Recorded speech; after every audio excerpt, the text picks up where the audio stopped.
Welcome to Think Up, Unlimited Possibilities, brought to you by Talkwa Network in Tampa, Florida. Now here's your host, Patricia V. Scott. Hello, this is Patricia, and welcome to Think Up. I'm going to get going here today with some information, hopefully some thoughts and ideas to spark your interest. And it is Thursday, May 2nd, already May 2013, this lucky year.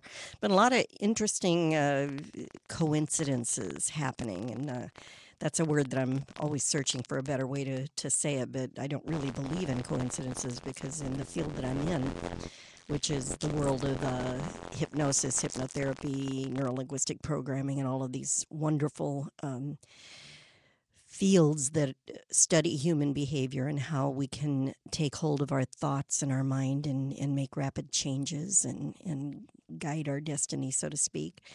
And there's just always things happening that just seem to be so interesting. These little connections, these little idiosyncratic, if that's a word, coincidences, so to speak.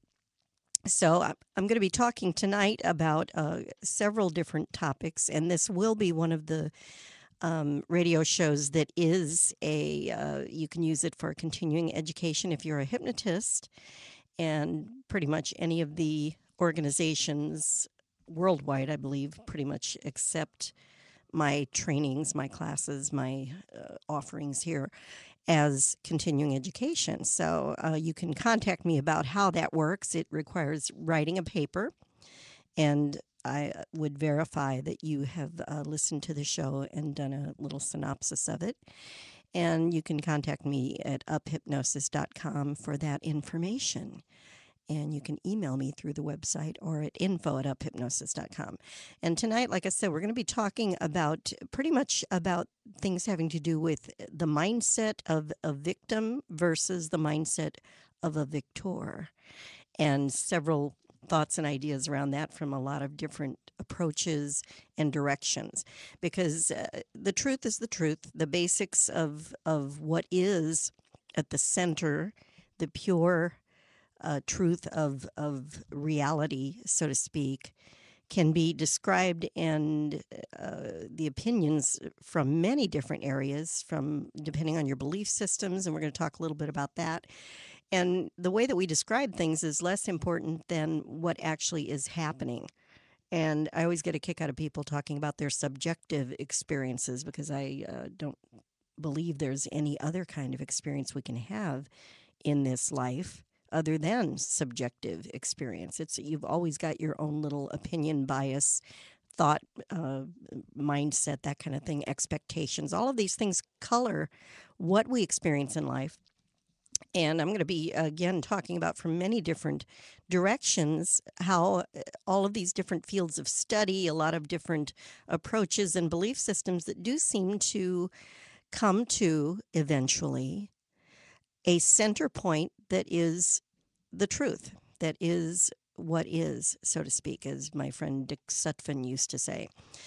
And I want to talk about last week I was here, and it was an interesting week. I had lost my little kitty cat a couple days earlier from last week's, and I thought I was doing just fine. And I walked in here and started the radio show, and I think it was about halfway through it, I just went into a strange zone. I shifted my state unintentionally, and I found myself lost in some strange mindset there that took me a minute or so to get out of. So I guess, that roller coaster of life, those ups and downs and highs and lows and all of that, it's all part of life.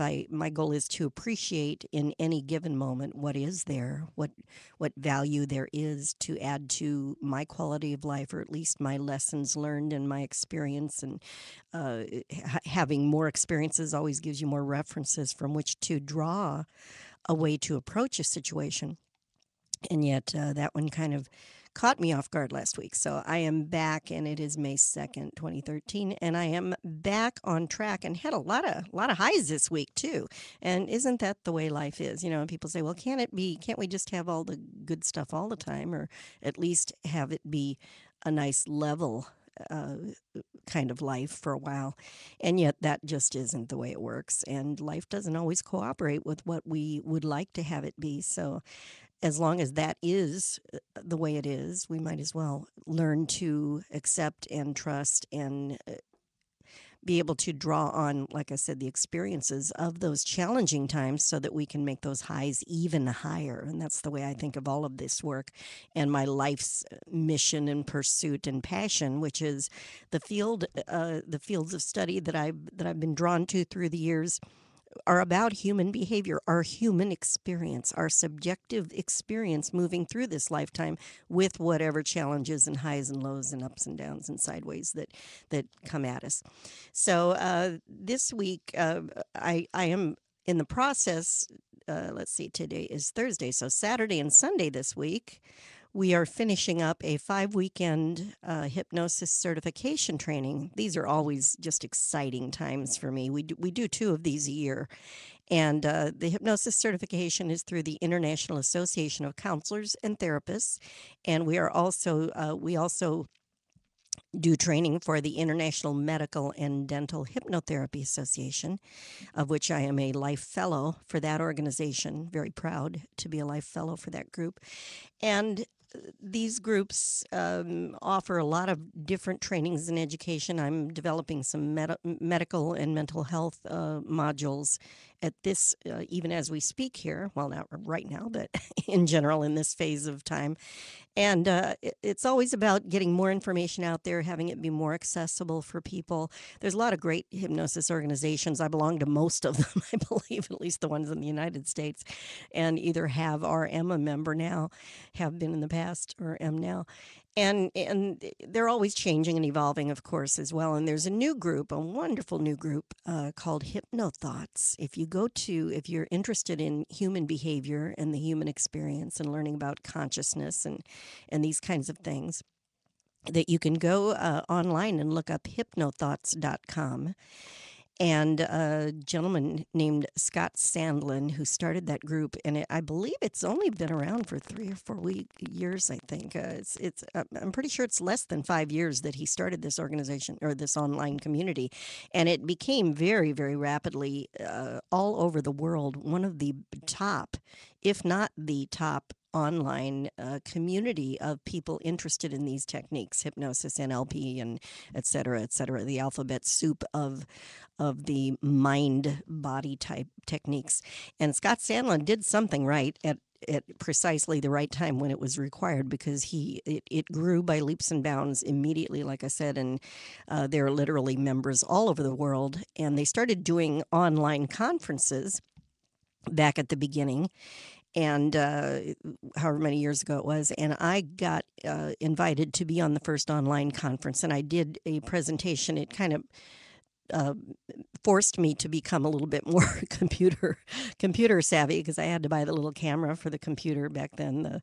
This is not that long ago, but it seems like it now. But anyway, I had to learn how to do a online type of a conference. Anyway, it was a lot of fun the first year. The second year, I actually wasn't available during the actual conference, so I bought a flip camera, and then I had to learn how to do my own little recorded. You put together a recording of video.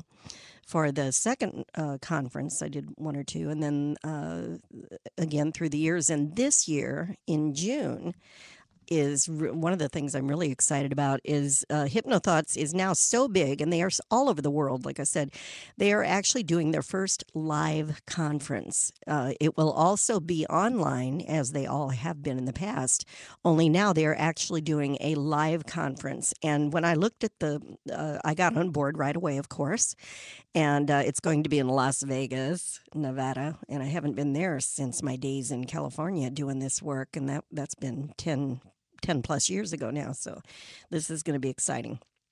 And the HypnoThoughts conference is the weekend of June the 14th, 15th, and 16th. I believe I'm speaking on Friday the 14th and again on the 16th on Sunday.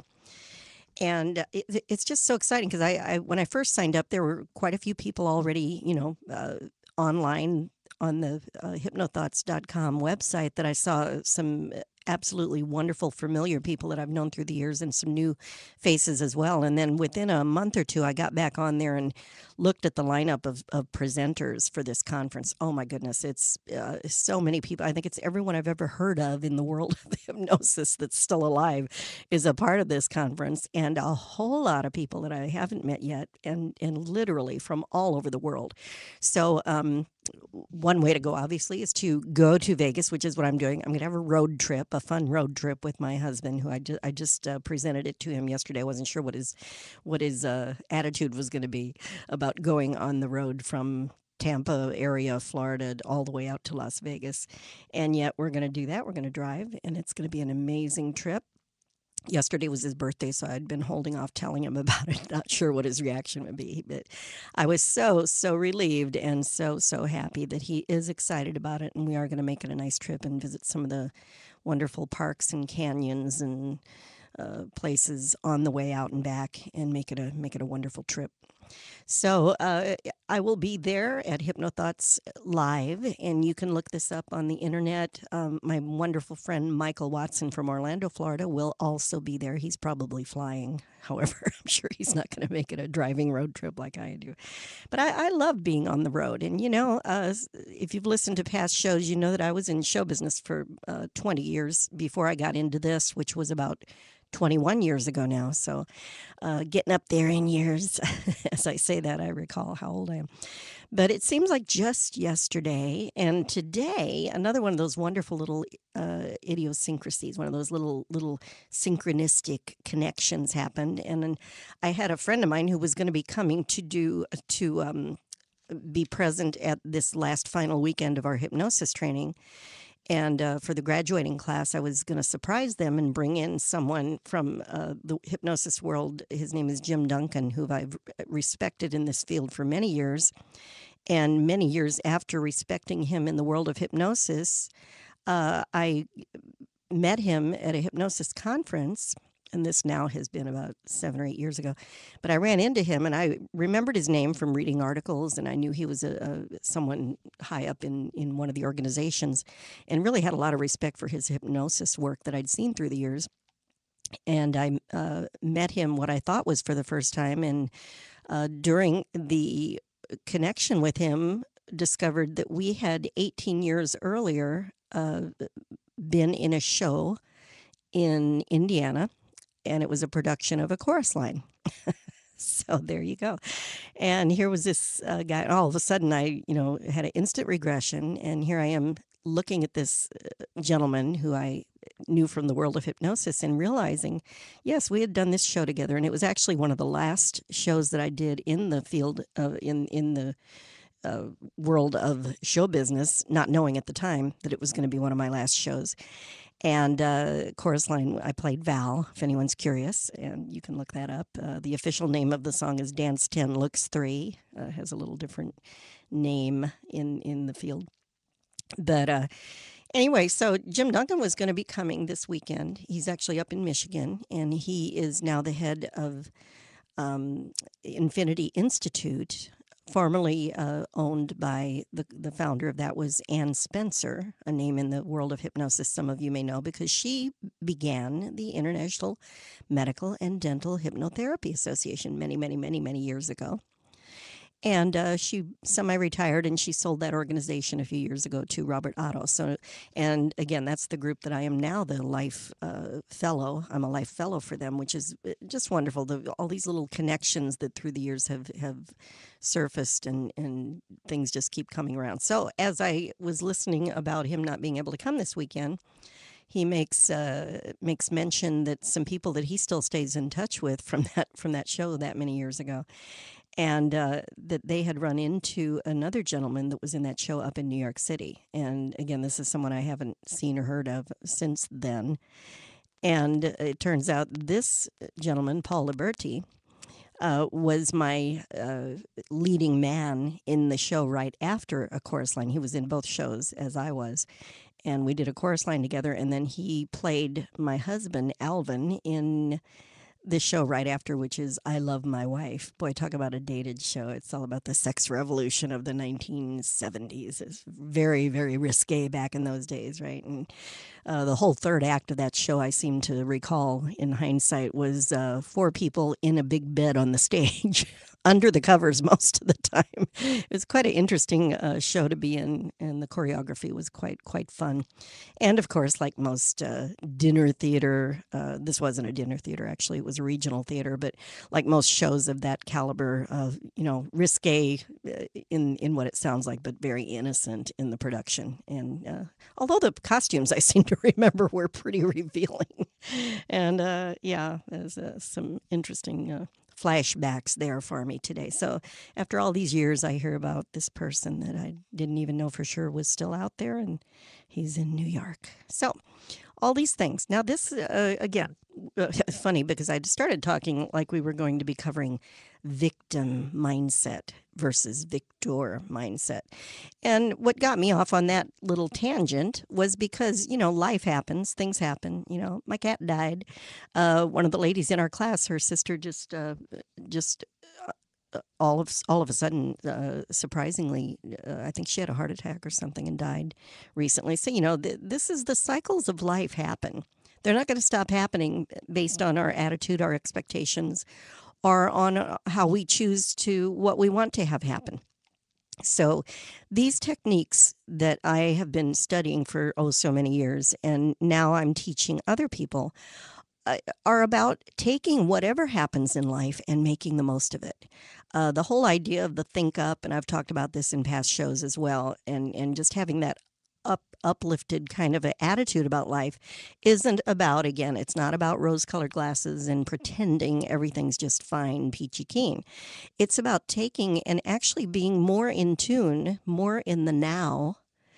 Like my clock at my office, it's always now. And if you can be in the moment, in any given moment in life, and be focused and have access to resources, to all of your inner resources to deal with or to whatever is appropriate for that moment, that to me is what this work's about. It's about being resourceful and experiencing life, even those things that we wish we didn't have to experience when they happen, as they are happening, to be there, to just be there, to be in the moment, to gain whatever lessons, whatever experience is there, whatever has value that can move forward with you, and to let go of the rest. And the way that people end up being victims, in my opinion, one way is by not letting go of the rest, by focusing in on the negative side of any experience or challenge. And usually a victim doesn't call something a challenge. They call it a problem or a crisis or a disaster or a trauma, all these kinds of words that tend to disempower the person that is having to live through it. And if you want to live through things, those challenges in life, if you look at them as challenges, that right there changes the mindset about it. And the whole idea of thinking up, which is the name of this show, is about coming up to challenges. It's not about being up all the time when stuff's happening. It's about coming up to a challenge and getting whatever may be of value there, so that on the other side of it, once you have survived it, you can actually have something more to add quality to your life. And that's not always easy to see in the middle of those challenges. So it takes practice, like most things in life, right? It's about practicing. It's about observing life, learning from your own experiences, learning from other people's experiences, and preparing for those things in life as well as possible. And then when you're in the middle of something that maybe you don't feel or haven't been fully prepared for, that you just have the ability to get into the moment and access whatever resources you have developed up to that point in life, and gain something from the experience to help you moving forward or to add to your life moving forward. So I'm going to talk now a little bit about the victim mindset, because there are certain things, there are ways that you have to think to become a victim. And this is just the way it works. The mind, the unconscious part of the mind that I call unconscious. Some people call it subconscious. Basically that other consciousness that's outside of your awareness in any given moment. That's where all of your power is. I call it the power center. That's where all of your experiences are stored. Every thought, every emotion, every moment, every memory, very, very vividly recorded at the unconscious level of mind. So whatever you aren't thinking about right in any given moment, all the rest of it is stored at the unconscious level, and all of your experiences, your subjective experiences, are being filtered through all of that. And again, the unconscious has all of your senses taking in information on every level, and the physical body is responding to whatever thoughts you're holding in consciousness based on your previously stored data. So that's pretty much how it works. But the victim mindset isn't something that someone comes into the world with. It is a learned behavior, just like a victor mindset. To be a victorious person. I've got a couple of definitions here from the dictionaries out there. And a victim, the definition of a victim is a person cheated, fooled, or injured. Or it could be a living being offered as a sacrifice in a religious rite. I find that to be an interesting definition of a victim. And on the other side of it, the victor is a winner, a conqueror. Victory means achievement or mastery, success in a struggle or an endeavor against odds. And isn't that what life is about? So the victim mindset really has certain elements that must be at work in order to find yourself being a victim to life or to an experience. And you know that you're a victim of something if you feel helpless. That's one of the elements, one of the principles of being a victim in that victim mindset, is that you feel helpless. So a lot of times you become a victim when you're trying to change something outside of your power to change. In other words, someone acting a certain way, and you get frustrated over wishing or wanting them to act differently. And obviously, we only have control over our own actions. We can influence other people, and that's a whole nother thing.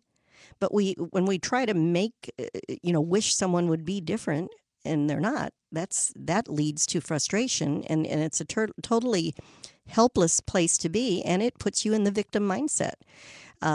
So you're the effect of that person being the way they are, or that situation that happened when you were 5 years old, or anything like that. Anything that's outside of your ability to do something about. If you're focused on it in that way, it will cause you to be a victim, to be in that victim mindset. So in other words, you're the effect of other people's, the way they treat you. You're the effect of other experiences that have happened to you. And it's a blame frame, what we call a blame frame, where it's not your fault. It's someone else's fault. So if you have no control over what has happened to you, if your problem or your condition or your injury or whatever it is, mental, physical, or emotional, I always say they're all tied in together. You can't affect one without it affecting the others. Although the focus may be in one area more, but it always affects everything else.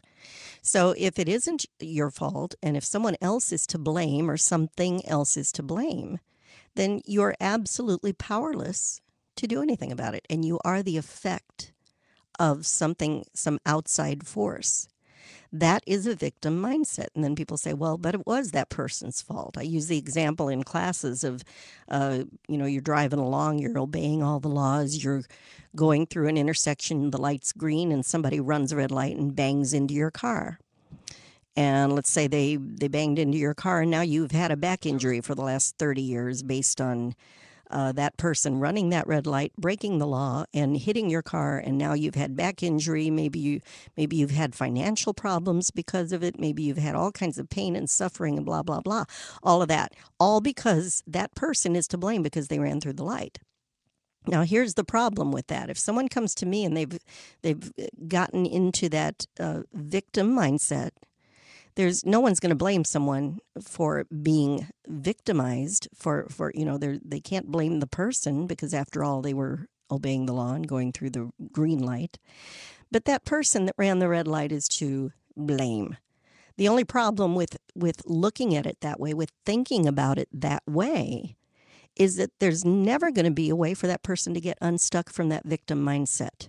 They have absolutely zero power over something they had zero to input to do with.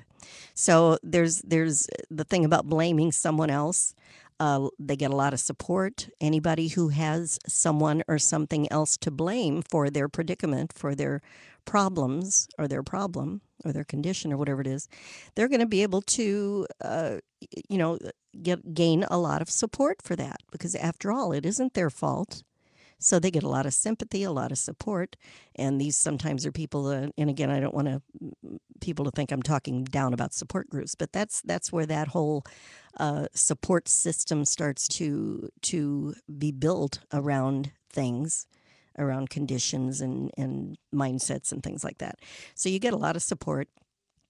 In the victim mindset, you end up being very weak, because again, you're helpless, you're powerless to do anything about your situation if someone or something else is to blame. So when it comes to change work, and again, bringing this back to, some people are perfectly comfortable being in the victim mindset. I know people personally in that mindset. I have one example I use a lot that I won't mention names, but there's someone that I know that I say takes victimhood to a art form. And it's I'm not laughing because it's funny. It is kind of sad in a way, but you know, it's not my job to tell people they shouldn't think a certain way. My field of study and what I do in life is help people who want things to be different, who want to think differently, and to teach them how they can think about something in a way that will empower them, that will get them out of that stuck side, which is the victim side. And again, it can get very comfortable over there. You get a lot of support when you're a victim, when it's not your fault. And it's very understandable. You know, all of your problems that have been caused by someone or something else, you can get very comfortable on that side. And those people, again, they're probably not going to come to me for change. But if they do, one of the first things that has to happen is that person has to start to realize their part in the situation. Because if you think about your problem or your condition or your whatever, your challenge, and if you have zero part in it, if you had zero input into creating it, then you also have zero input in ability to change it, which is the problem with blame. Blame, when someone or something else is to blame, it takes away all of your power to do anything about something. So if you look at it, and again, these techniques, this field of study, this whole mindset of thinking up, which is again what this all culminates in, is about movement, about growth, about finding some power that you have in a situation, then you really do have to think differently about it. And when you think about being the effect of someone else who is to blame, now you have to take all of the opinion, and I call it taking the color off of something. And you really do have to think about, now, what was my part to play in that situation? And take the word blame out of it. It's not about who's to blame anymore. It's about that person had their part in it. They ran that red light and they ran into your car in that situation. And you had your part, your participation in that experience, in that event, was that you were driving through the intersection and happened to put yourself there at that moment. And it's a little bit of a challenge for someone who's been blaming someone for all their problems for many years sometimes, to start to think of it in that way. It's like, well, okay, but doesn't mean you're to blame. It just means that you put yourself in that place at that moment. You did have a part to play in that happening, in that experience that you had. And as soon as you start coming from that mindset, as soon as you start to look at it that way, think about it that way, now all of a sudden you had a part to play in the situation. You are responsible for being there in that moment. And again, taking the word blame out of it, that's irrelevant. It's just realizing you had a part to play in the interaction. Simply by virtue of being there, you participated. So you have a responsibility for your part in it. Now all of a sudden, you can you can have some part in being at cause for what happens to you. So that, again, not blame, but being at cause. And so now you have some responsibility for your part in the interaction. Now you can start to have some control. It frees you up now to realize if you had a part in that interaction, then you have some control over it. You have some ability to make a difference in the outcomes of that. And instead of being the effect of someone or something else, now you are at cause for your own experience and what you do with it. You have some responsibility. You can start to get results. You can find your power, your control, and you can start to act instead of just react. So there's a whole empowering side that I'm calling the victor side, that is the direct opposite of the victim mindset. And it's all about simply looking at things a different way, thinking of things a different way. That's all it's about. On the victim side, people end up being stuck. They don't see that they have any power or any options. They're pretty much eventually, a lot of times, if they're very victimized mindset, they're going to feel like they're just existing. They can become sad, depressed, unmotivated, that kind of thing. So the victim mindset, is really not a very happy place to be. It can be comfortable because it gets to be again supported very much, and it can take away any responsibility. Then it can get comfortable, but it is not very fulfilling. It's not a great place to live life. So when people sometimes get tired enough of feeling stuck, of not having any power over their situation or their health or whatever it is, that's when they can walk into someone who does what I do, and they can say, I want something to be different. And I think that motivation, that movement, that making that decision consciously to start looking for another way comes from deep inside of someone. I think that does come from what I call the unconscious, that unlimited mind, that creative mind. The part of us that knows what we are capable of, that knows that there is something beyond this place of victimhood that someone maybe has been living in for a long time. And as someone starts searching, the old saying, when the student is ready, the teacher appears, simply by virtue of getting a sense that things might be able to be different and opening up to that possibility. Another word you know that I love very much. And then they start looking for answers, start looking for someone to help them to find within themselves where their power is. And it's very freeing when someone starts to realize they are at cause for their life. And again, not blame. They are at cause. And if they cause their life, they can cause their future as well. They can start to have power over, what can I do with what's happening? What can I do with what is right now going on in my life? Where is my power? Where is my ability to start moving and growing and living a purposeful life? And the victor side is just so much more rewarding. It's growing again. It's living and experiencing life. And yes, it's still going to have that roller coaster. The ups and downs are still going to be there. And as you get on the victor side, you have the ability now to do more with those downturns, with those times when life's challenges happen, or sad things happen, or you lose someone in your life, or whatever it is, that you have access to your resources, that you can get through it in a way that will actually make it a more rich experience that you can draw on later in life. So that's what this victor victim thing is all about. And each show, by the way, I give away something. At least that's my goal. I think I've remembered every show to offer something for free. And if you email me through my website, uphypnosis.com, and I believe I have a website for this show now. If you go to YouTube, I know, and put in Think Up, I believe, on YouTube, you can find this, my archived shows there.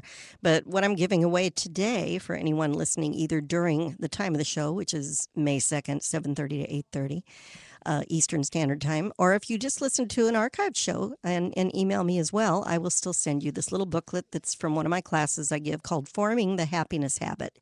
It's a nice review of some of the things we're talking about tonight. How to remember that you are in charge of being a victim or a victor. You have 100% control, I say it often on this show, over how you choose to think about things. And like I said, people are a victor or a victim in any situation based on how they choose to think about it. And, people think that emotions and things like that just happen to them, but that's not the way it works.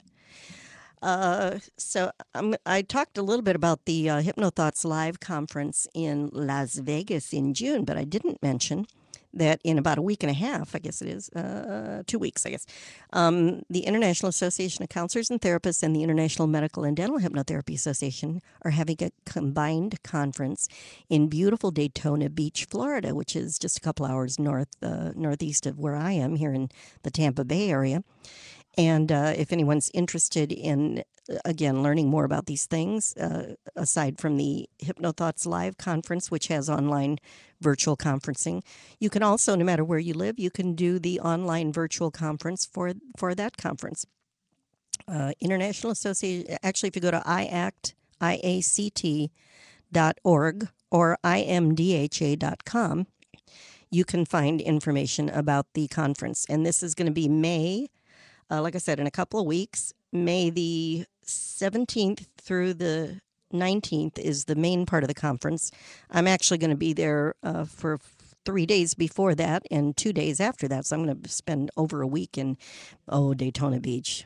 It's a chore, but this is, I call it my fix. I have these fixes a couple times a year at least. I usually go to 3 or 4 conferences every year. And these are my fixes because it keeps me motivated. It keeps me up on what's happening. It keeps my juices flowing, so to speak. And it also helps me to keep remembering and interacting with positive people, learning new things. And I am a perpetual student. Like I said, we're finishing up this weekend a hypnosis certification training. And I have learned so much working with the people in this class. There are some amazing people. I had Kathy Wallace in studio a couple of weeks ago. Interviewing her a few weeks ago, and she has agreed to come back. She was interviewed before she started the training. I think it was right before she began it, or maybe right after the first weekend. And now I'm going to have her come back. I think it's next week. Pretty sure it is next week on the 9th, on May 9th, from 7:30 to 8:30. I'll have Kathy Wallace in here to discuss all of the things that have happened to her just since she started this training a couple of months ago. And she basically keeps telling me that her whole life has changed. She has changed her entire life. And all based on her intentions in starting this, although she's had a lot of surprises, as everyone has in this class. And I'm going to have her coming in to discuss that some more. And also she's going to be, I think she's going to be filling in for me. I'm sure she is, in June for 2 or 3 of the radio shows. So I'm going to have some of my other students. Eric Rosen is a licensed psychologist who's going to be here with her. He's also in the training. Probably going to have Stuart Sinoff, who is a neurologist. He is in the training. He's a doctor of neurology, and he's going to come in and maybe even have 2 or 3 of them in here at the same time. That would be exciting. So anyway, I'm looking forward to watching those shows if I can. I'll be out of town, but I'll be able to watch them after hours. I can go on and watch the archived shows, as you can as well. So that's what's happening in May. I will be presenting at the International Association of Counselors and Therapists and the International Medical and Dental Hypnotherapy Association, and you can go online and check that out. It's very inexpensive to do the virtual conference, although I don't know why someone wouldn't want to have an excuse to go to Daytona Beach, Florida, and Las Vegas, Nevada, which is where those 2 conferences are being held in May and June. So I'm going to be traveling a lot. I love road trips, so that's what I'm going to be doing. And I don't fly anymore. I flew a lot when I was younger because I grew up around airplanes, but lately I've kind of lost interest in flying. And plus, I just love the road hypnosis. I get a lot of creative ideas. I resolve a lot of questions in my mind. Decisions are made, dilemmas that I have tend to get resolved when I'm out on the road. And thankfully, my husband lets me drive most of the time when we do these trips. So that's always fun. And I can just drive and think and let my creative mind wander. Because when you're driving, you are in hypnosis if you're not being distracted by the radio or something silly like that. So that's all part of this too. So where are we here? Okay, so we were talking about blame and the victor-victim mindset. So I'm going to talk a little bit. I mentioned Dick Sutphin earlier, and Dick Sutphin is someone that I've known since I've been in the world of hypnosis. He does a lot of work with past life regression. If you find him on the internet, it's Sutphen, Dick Sutphin. He has just an enormous amount of resources in the way of CDs and DVDs and things. And I have used one of his CDs for a long time, for many years, with my hypnosis as background sounds for my hypnosis clients and also in classes. And he has a CD called The Mind Converter. It's just a fabulous CD. I actually sell it on my website too. But he has all kinds of wonderful hypnotic things. And his practice is mostly past life regression and spirit releasement and those kind of things, a little different than my focus, which is more in the medical and clinical hypnotherapy. And I work with smoking and things like that as well, more behavioral things. But, regression does happen in hypnosis, sometimes spontaneously. So I definitely wanted to get training in that. I find it fascinating. And whether you believe in reincarnation or not, whether you believe or buy into some of the concepts is irrelevant, because it's what the experience the person is having. It is what it is. And it may be symbolic, it may be metaphoric, it may be representational.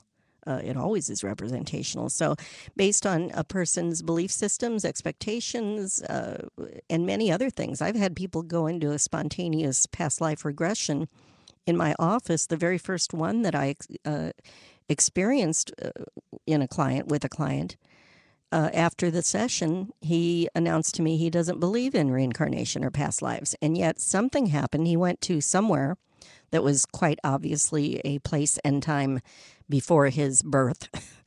And he didn't really care that he didn't believe in that. He got a representational experience and had an interaction with someone in that past life, so to speak, in that place and time, that answered some of his questions, that helped him with what he was there for. So he didn't really care. And I've learned through the years not to really be that concerned about belief systems, about my own belief systems or anything, because the information is going to come through in a way that's interesting and that the person can accept.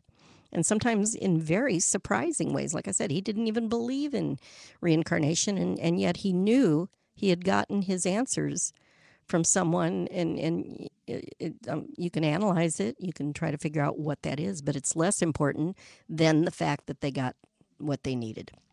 So that is one of the things about this work, is just it's amazing how the information comes through that creative mind. It doesn't have any limitations. So anyway, Dick Sutphin, back to him. I've got an article here that I found that is about blame. We were talking about the victor or victim mindset has to do with blame. A lot of times people become victims because they're blaming something or someone outside of themselves. If you think of I work a lot, like I said, with medical hypnotherapy. If you think about a physical problem that someone has, if you are someone or probably many people these days, has some kind of physical condition or disease or syndrome or whatever. They've got so many now and so many drugs to treat these things.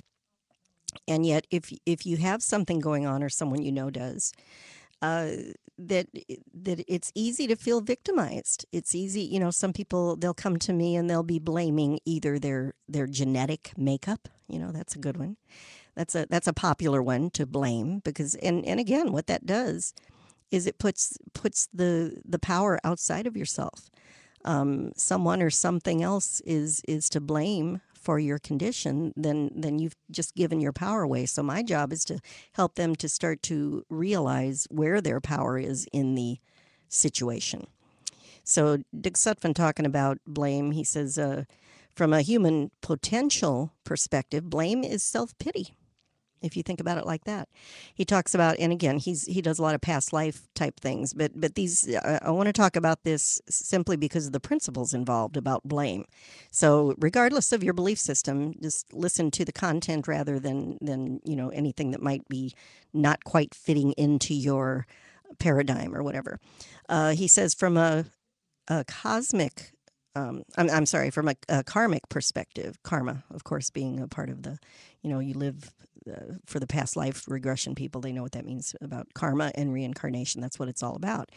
From a karmic perspective, blame is incompatible with karma and reincarnation because you can't blame someone for playing a part in teaching you the lesson that you incarnated to learn. That's what karma is all about in that time of thought frame. And I kind of like that idea that, if you blame someone else, again, if you believe in karma and reincarnation, they're actually helping you to learn the lessons you came here to resolve, so to speak. So both parties were acting out their karma. So you can't really blame anybody including yourself, because a lot of people are blaming themselves for things. And again, that kind of shifts the power, causes people to feel helpless. From a therapist's perspective, there's a psychologist he quotes here named Anne Garati, I believe it is Garrity, who has a book out called How Loving Relationships Work, and she says the one that apparently initiates a change in the dynamics, the agreements of the relationship or lifestyle, may not be the one that has actually or really instigated it. And with that in mind, how can you begin to assign blame? When two people are having problems, both are responsible, even if only subtly, right? So you might be in therapy for 10 years and never uncover the deep churnings beneath the behaviors. But from an astrological perspective, let's say there's a couple and one of them has an affair.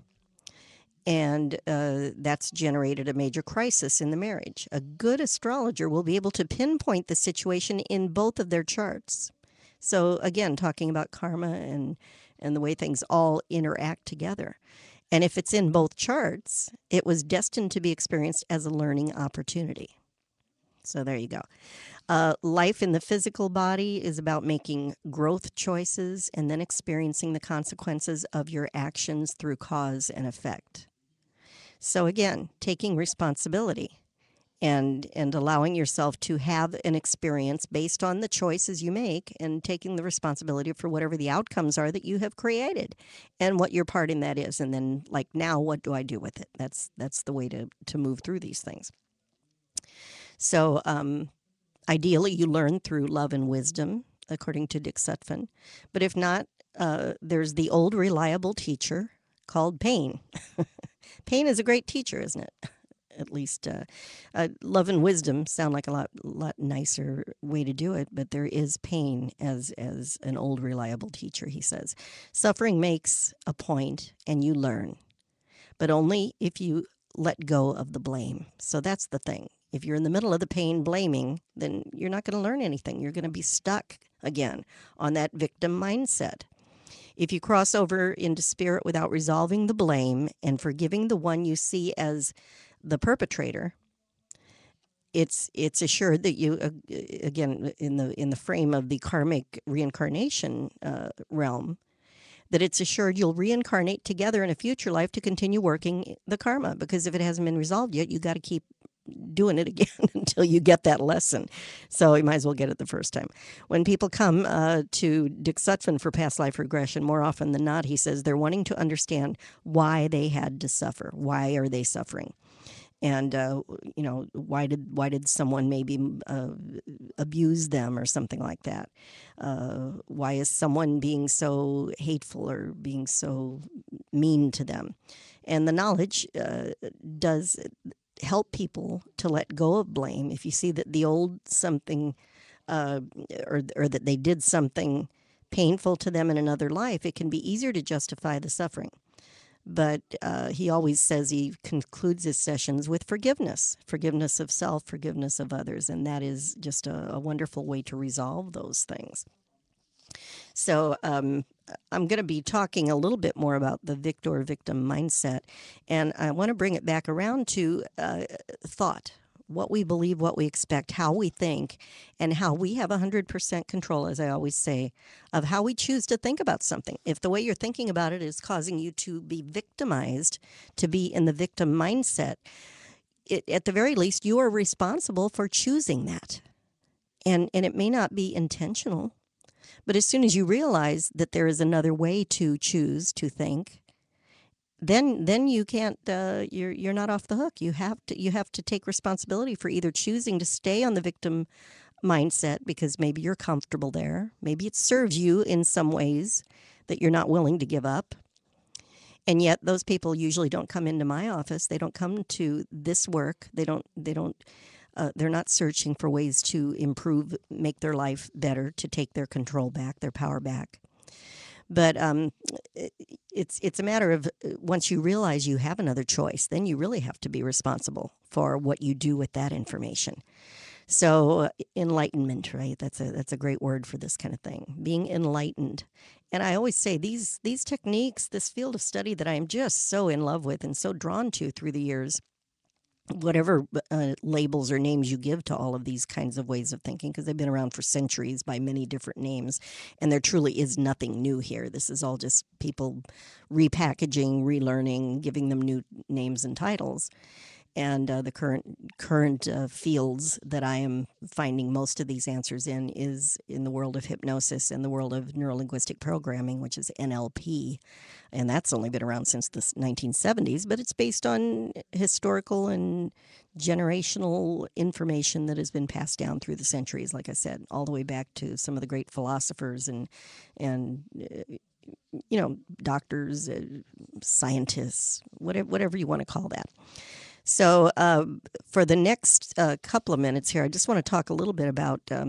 There's a gentleman named Henry Winkler who is no longer alive, but he had a place called St. John's University, and it was in Springfield, Louisiana. There are many connections that brought me to learning about him because he died quite a while ago.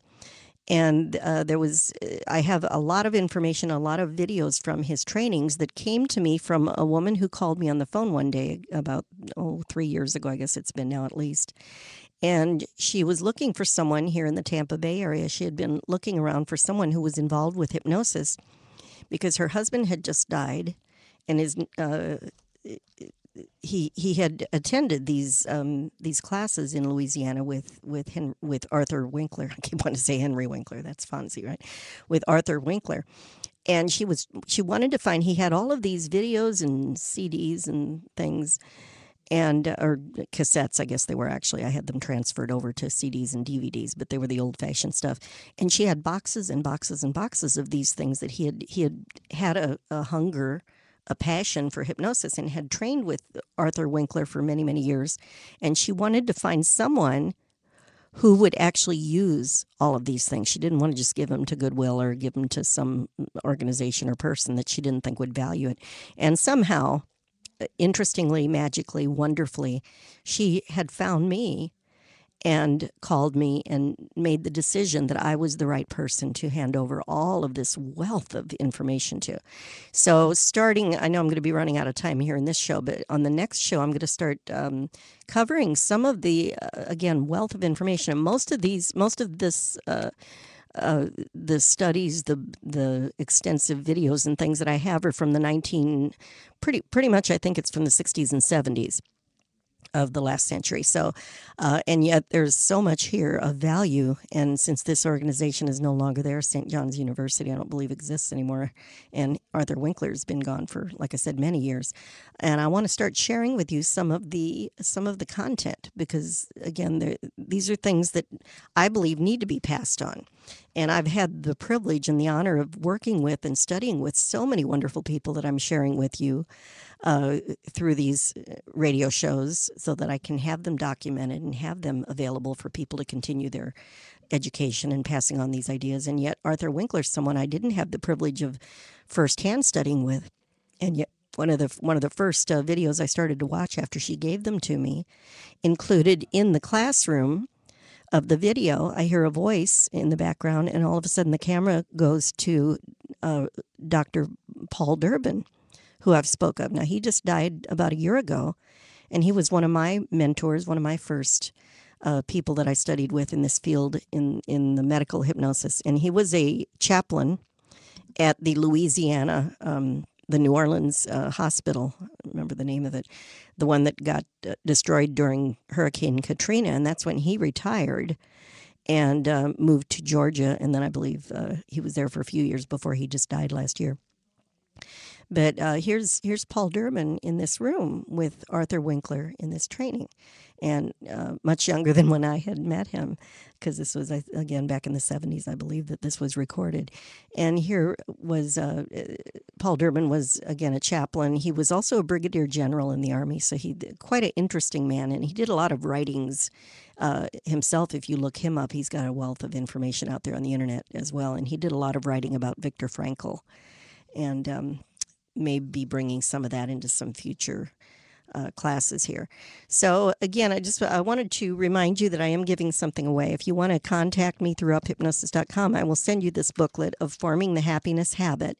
And in this booklet, I'll be reviewing some of the mindsets, some of the ways of thinking that can allow you to be more empowered, that can allow you to realize the resources that you have and to develop them further, and to make your life richer, to take some control over your future, over your pathway in this life, and to start asking the questions in the way that can allow you to start searching yourself and accessing all of that wonderful information that's available once you tap into the unconscious processes of the mind. And the next time I come, I think, like I said, I'll have Kathy Wallace here with me. But at some point in the future, I'm going to continue and start to delve into some of these wonderful studies, very in-depth studies into hypnosis and the power of the mind, based on the work and the manual for the hypnosis trainings that Arthur Winkler had delved into during his lifetime. And that's going to be an interesting thing because it really isn't readily available out there anymore. So basically, just to tweak your mind on what that's going to be about, we become what we believe. The thoughts, the opinions, the ideas that we believe have an effect on our physical body, whether they're true or false, because the imagination, again, our experience, our reality is subjective. It's what we imagine is real. It's what we think about that affects every cell in the body. And even Thomas Edison, he became so convinced of this as a result of his investigations that he stated the human body is composed of trillions of atoms, each of which is a center of intelligence. And if man could gain control of this innate intelligence, he could live forever. This is Thomas Edison saying this. Interesting. So the human body is alive because it has a form of energy within it. And life is a form of energy. Thinking is energy, and every thought in your mind affects every cell in your body. So I want you to be thinking about this. And again, if you email me, I will send you the Forming the Happiness Habit. Keep asking questions, keep searching. When you put out there into the universe, for lack of a better way of saying it, an intention, a question, a desire that is good and healthy for you, that is positive, you will find the answers. They will start to appear as if by magic right in front of you. And that's those little coincidences that we talk about in the fields of study that I'm in. And they happen quicker and faster and more abundantly the more you expect them. So I'm going to probably sign off now. I believe I'm running out of time. So I want to remind you that every Thursday, 7:30 to 8:30 Eastern Standard Time, you can tune in to Think Up, Unlimited Possibilities. And I am Patricia V. Scott, your hostess, I guess is the correct term. I will have some guest hosts coming up because, again, I'll be going to Daytona Beach and to Las Vegas, Nevada. And I will have some guests in studio to enlighten you and fascinate you with their stories about this field, the field of the mind-body connection, which is what this is all about. And we are on Talk WOD Network here at wonderful Tampa, Florida. So hope you'll tune in. Hope you'll watch the archived shows. I hope you will email me and stay in touch. And if you want to tap into some other resources, I love to give things away, and I love to connect people with the areas of study that they're interested in. And again, the Up Hypnosis Institute, we do hypnosis and NLP training. NLP will be coming up starting in August. We'll have a 5-weekend training with Michael Watson, my NLP guru from Orlando, Florida. And he is licensed through the Richard Bandler organization. I think it's the Society of Neurolinguistic Programming. So, and he's actually going to be having me be a trainer as well. So we're going to be working together on this next training. And I've loved NLP for 21 years, and now I can officially say that I'm going to be hooked up with the Bandler organization. So, I do have 2 more minutes. So let me just for a second here remind you that the Up Hypnosis Institute, we have a couple of other trainings coming up. I do a lot of classes for the general public. We have a free meetup that's the hypnosis, the Palm Harbor Hypnosis and NLP meetup, and I believe that's through the Facebook thingamajiggy. And that's absolutely free. You can become a part of that meetup, and we had about 21 people in the place in the Up Hypnosis Institute in Palm Harbor, Florida, last week that came to, and we were doing rapid inductions, and we had a wonderful, I took a couple of little videos that I'm going to put out on YouTube because we had so much fun just doing rapid inductions, and we had a lot of people there from the field of hypnosis and NLP, and then about half of them, I believe, were just curious people from the public that are interested in these kind of things. So we were taking turns and just having a great time. So that's another thing that you can do with us. Just come and hang out, and it's just always such a positive, wonderful group of people. And then we do master classes every month, which is a training for hypnotists where you can participate as a practice client, and a lot of other resources available. So if you're curious about how to use your mind and your body more efficiently, that's what we're all about here at Think Up. And when you think up, you are more powerful, you are stronger, you are more in tune with all of your resources. And so you can form the habit of thinking up, of being up, of just enjoying life at a higher level of experience is how I think of it. And then those lows, those bumps in the road that you hit, they just don't seem to affect you as negatively. You're able to pull out faster. You're able to get through them and actually learn something that can enhance and enrich your life moving forward. And what a wonderful way to go through life that is. That's my goal. My goal is to stay in this field and to be in the state of hypnosis 24 hours a day. So I'm going to sign off now. This is Patricia V. Scott, and this is Think Up, Unlimited Possibilities. Remember to think up. It'll serve you well. Thanks a lot.